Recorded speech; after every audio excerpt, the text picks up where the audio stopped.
අයිබෝන් නේදරටම සාදරයෙන් පිළිගන්නවා රන්කොත් ෆිට්නස් YouTube channel එකට. ගොඩක් දෙනෙක් නිරන්තරයෙන් අහන ප්‍රශ්නයක් තමයි මම මහන්සි වෙලා වැඩ කරනවා නම් මම ජිම් යන්න ඕනද නැද්ද කියන එක. ඉතින් ඇත්තට මේක ගැන පැහැදිලි කරන එක වටිනවා කියලා මට හිතුණා.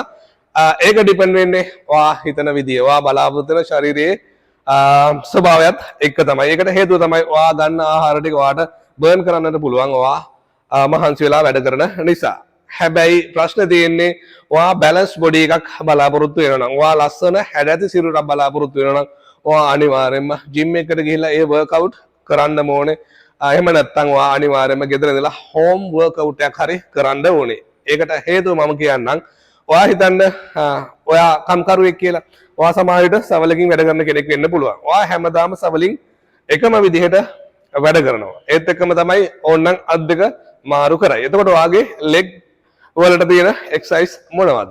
තව සමහරවිට ඔයා හිතනවා ඇති ගල් කඩන කෙනෙක් කියලා හිතන්න. ඔයා කුල් ගෙඩියෙන් ගහගෙන යනවා. අදත් ගන්නවා, හෙටත් ගන්නවා, අනිද්දාත් ගන්නවා. හැබැයි ඔයා ලෙග්ස් වලට මොනවද කරන්නේ? ඒක වෙනමම ක්‍රමානුකූල නියම ව්‍යායාම රටාවක් මෙයා අනුගමනය කරන්නේ නැහැ.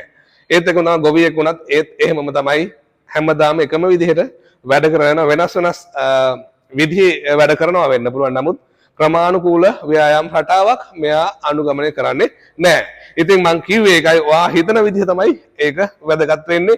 ඔයාට අවශ්‍ය නම් ඔයා කන්න ටික බර්න් කරලා ඔයා ඒ අනුව මහන්සි වෙලා වැඩ කරලා ඔයාට හවසට මහන්සි නම් ඔයා ගිහිලා නිදා ගන්න එක කිසිම ගැටලුවක් නැහැ. හැබැයි ඔයා බලාපොරොත්තු වෙනවා ලස්සන ප්‍රියමනාප හැඩද සිරුරක් ඔයාට අනිවාර්යයෙන්ම ජිම් යන්න වෙනවම තමයි.